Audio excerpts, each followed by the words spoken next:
This is CBN NewsWatch.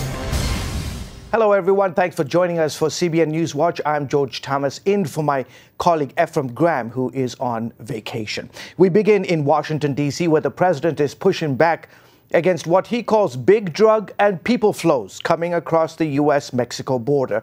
He made the comments on Easter Sunday, lashing out against Mexico and promising no legislative fix for young immigrants known as dreamers. Heather Sells tells us the story. The future of hundreds of thousands of young immigrants known as dreamers is in jeopardy once again after the president promised on Sunday no more DACA deal. The president made his comments as he headed into an Easter church service with the First Lady.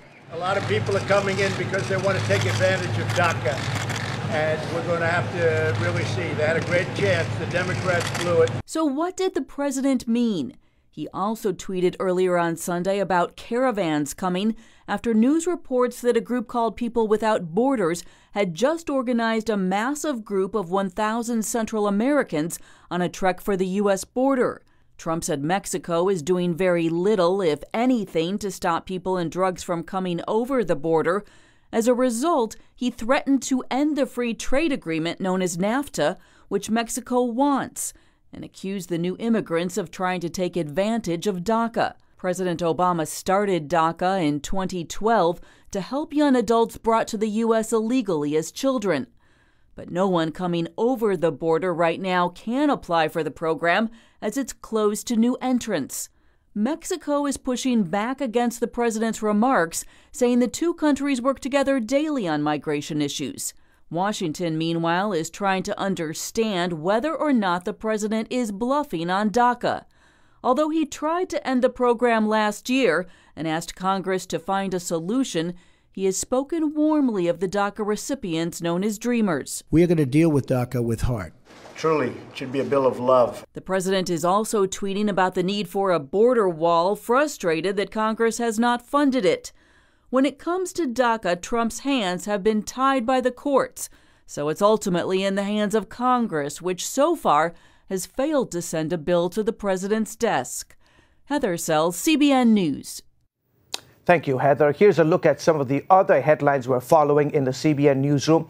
China continues to raise tariffs on U.S. products. President Xi Jinping says he is responding to a U.S. tariff hike on steel and aluminum. So far, the country has raised import duties on a $3 billion list of U.S. pork, apples, and nuts. The tariff increase is expected to hit America's farm states the hardest. Thousands of teachers across the country are skipping school today. They are on strike, demanding better pay and benefits. The strike is shutting down entire districts in Arizona, Kentucky, and Oklahoma. This comes nearly a month after teachers in West Virginia went on strike. The largest rebel group in Syria has begun to evacuate. The Army of Islam can be seen here leaving from eastern Ghouta. This comes after the group agreed to a deal for its fighters. Now eastern Ghouta is under government control. More than 1,500 people have died from the civil war in the last month. You can find these and other stories at cbnnews.com. Police say it may have been no accident when a Washington state family ran off a scenic cliff in Northern California 1 week ago. Inside the vehicle was a family of 8, Sarah and Jennifer Hart, who were married, and their 6 adopted children.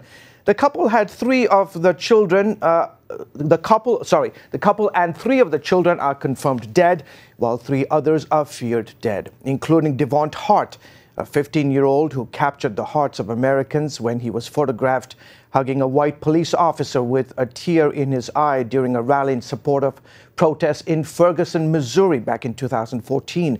Police say the vehicle's software shows it was stopped at a scenic pull-off in Mendocino County before it sped off the cliff, plunging 100 feet onto rocks in the Pacific Ocean. Before the crash, reports indicate some of the children fled to neighbors' homes seeking refuge and food, prompting one neighbor to call Child Protective Services. Moving overseas, Israel's military may enter the Gaza Strip to stop Hamas from provoking violent clashes. The warning came from Israel's defense minister after 17 people were killed in a border conflict Friday. Israel says most of them were members of terror groups. And as my colleague Chris Mitchell explains, the violence may continue for at least the next 6 weeks. The protests began Friday, the first day of a Palestinian March of Return to take back the land of Israel. Hamas encouraged Gazans to rush the Israeli border. We have organized and will continue to organize cultural, social, and sporting activities to distract the youths from confronting the occupation soldiers. But as you see, the soldiers keep provoking the protesters to drag them into a circle of violence. Israel had warned that its troops would be armed with live fire, but an estimated 30,000 protesters mobilized anyway, many armed with Molotov cocktails, burning tires, and rocks. Much of the world is blaming Israel for the violence, but Israel says Hamas will resort to anything, including the use of women and children as human shields in its war against their nation. They've fired rockets towards Israel. They've attempted to infiltrate the border between Israel, a sovereign border. They've fired guns towards Israel. They've thrown Molotov cocktails. This is in no way peaceful. This is violence. Author and journalist David Bedin has documented the Palestinian fight against Israel for decades. He says Hamas and others seek more than just a public relations victory in Gaza. And he says the UNRWA, the United Nations Relief and Works Agency, is funding and promoting their cause. And this is the first stage, which will last for 6 weeks. In the next 6 weeks, all the schools in UNRWA, the United Nations Relief and Work Agency, throughout the country, not only in Gaza, also in Judea, Samaria, and in Jerusalem, will be having programs to promote the right of return march on May 15th, when the children will be commanded to take back the homes they lost, or their grandparents lost, in 1948. Bedin says it's no accident that the protest coincides with Israel's 70th anniversary and with the Trump administration's plan to move the U.S. Embassy to Jerusalem in May. Stage 2 will be much more massive, much more aggressive, and much more lethal in certain respects. And no one's ready for this. And I keep asking the people in the Israeli army, are you ready for the eventuality of children coming at you with guns? There's no real preparation for that. Chris Mitchell, CBN News, Jerusalem. Coming up, conservative censorship will break down why groups in Western Europe are being shut down on Twitter, YouTube, and Facebook. And welcome back to CBN NewsWatch. You know, in George Orwell's 1984, he wrote about a future in which all information was controlled. Get this, even an improper expression on your face was a punishable offense. Well, welcome to Orwell's future. Now, the leftist media is trying to eradicate certain opinions from the internet. Dale Hood has the story. Conservatives are feeling the heavy hand of censorship in the United States and across Western Europe. Their social media accounts are being banned, blocked, and canceled on Twitter, YouTube, and Facebook, often over criticism of Islam or immigration. British anti-Islamization activist Tommy Robinson has had his Twitter account suspended again after he tweeted that Islam promotes killing. A German activist received a 6-month suspended jail sentence for calling Islam a fascist ideology. A 65-year-old Swedish woman faced charges for saying immigration from the Third World will lead to low IQs. She was only cleared because authorities couldn't prove it was her. 2 weeks ago, 3 conservative activists were refused entry into Britain because Britain's border police said they were likely to incite tensions between local communities in the United Kingdom. One was interrogated as a terrorist and was asked if she was a, quote, Christian extremist. This is the same British border police which allowed more than 400 former ISIS fighters to return to Britain for, quote, reintegration. Authorities in Britain now seem more interested in fighting hate speech on the internet than fighting crime, and are warning social media users that their comments are being monitored. But Sweden is taking the most aggressive approach against free speech, with a proposed new law that would make it a serious offense to embarrass the Swedish government internationally, and another that would make it harder to show that immigrants are responsible for most violent crime. Crime is now so bad in some parts of Sweden, there's been talk of calling out the army to help the police. But the new law would ban the public use of government data that could identify the ethnic origins of criminals. We are moving into authoritarian state, actually. Johan Westerholm runs a website critical of uncontrolled immigration in Sweden, but he's not sure how much longer before it's shut down. If I report in a way that puts Sweden in a bad standing or in a bad position in a relationship to other countries, even if what I'm reporting is true, is relevant, and is fact-based, that might be a criminal act. So that might be that I might have to go to prison for life for that kind of reporting. If you can't fix the problem, punish the critics. That's the new strategy in Sweden, where the establishment realizes it can no longer hide the truth about Sweden's immigration disaster. We call the critics foul names and say that the problem is racism. That's the problem. The reason why immigrants are not getting jobs is because of racism. Iranian-born Swedish lawmaker Hanif Bali takes heavy criticism for his opposition to Sweden's immigration policy, even though he himself is an immigrant. I'm not only called racist, I'm also called Uncle Tom, and I'm also called house nigger. I've been compared to Dr. Mengele, and it's not from, just average people. This is, well-established opinion journalists and politicians. The Swedish media pioneered what is now called doxing, exposing the identities and addresses of people who express the wrong opinions online. This video we showed you 4 years ago shows a Swedish journalist going to the home of a man who posted in a right-wing forum, and then publishing the video nationwide. The man reportedly lost his job. This group, with a name that means Internet Hate Surveyor, hunts down politically incorrect speech and reports people to the authorities. It receives funding from the Swedish government.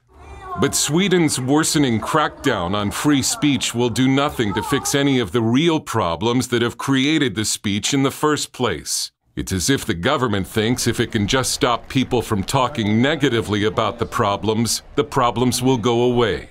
There is not a single study about how immigration has causally affected crime in Sweden. That's absurd, I would argue. The government, even in the last 12 years, has stopped publishing the statistics. So nobody knows, really, what percentage of total crime last year was committed by immigrants. The numbers are collected, but not used.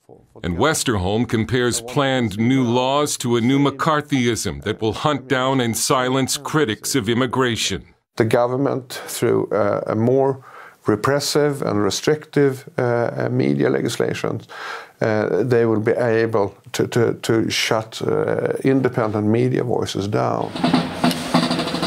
Swedes will proudly tell you that their law protecting freedom of speech is older than the United States. But freedom of speech is being crushed in Sweden and across the Western world in the name of political correctness. And it doesn't matter if what's being crushed is the truth. Dale Hurd, CBN News, Stockholm. Thank you, Dale. Up next, doctor shortage. We'll show you why certain parts of the country are having trouble finding medical providers.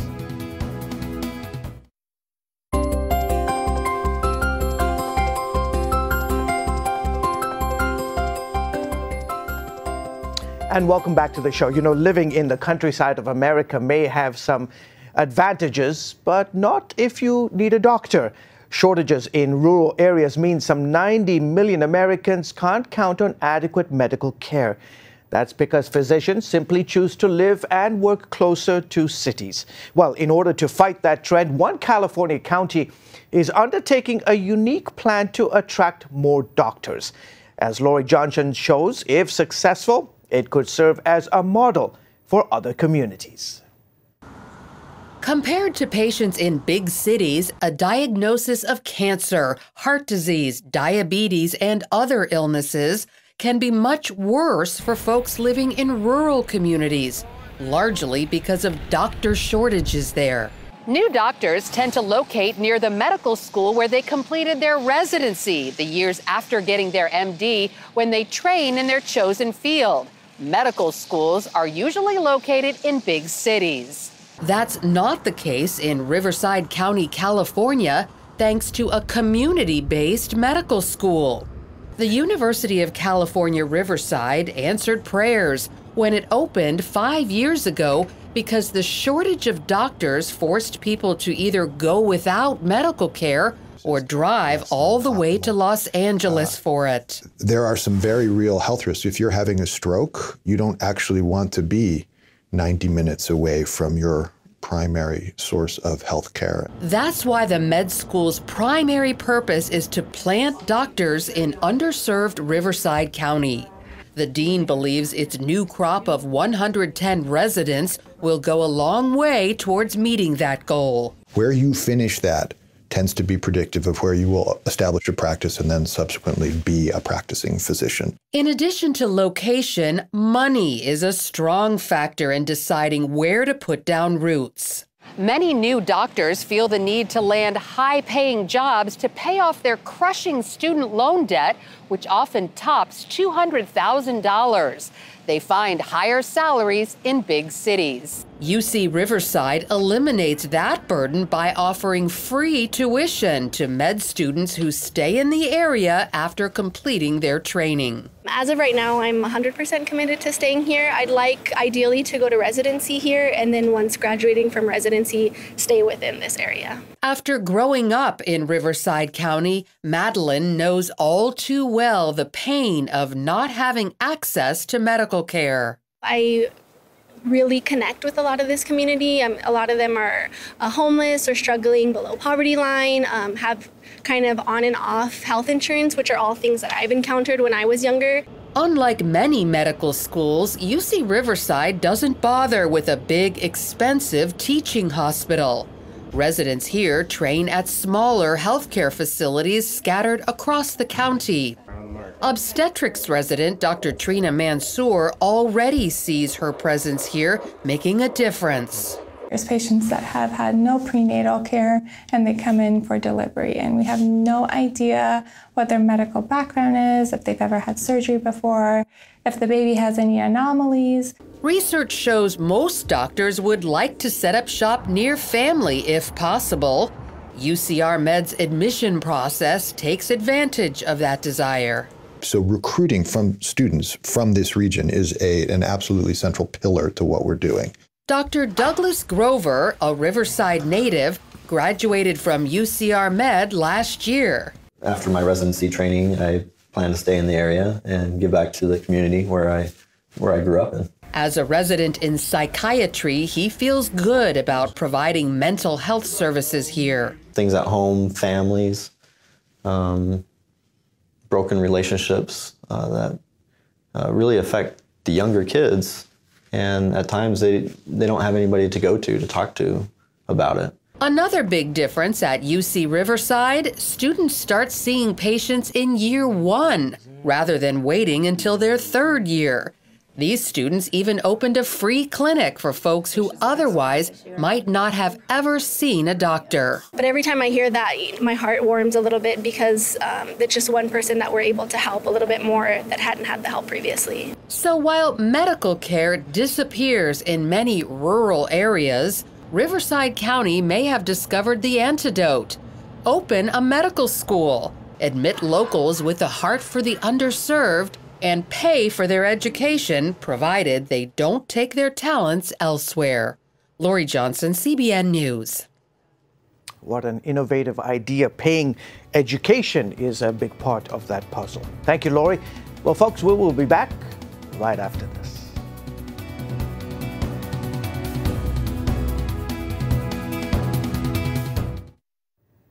And finally on the broadcast this week, Operation Blessing is putting smiles on the faces of children across Guatemala.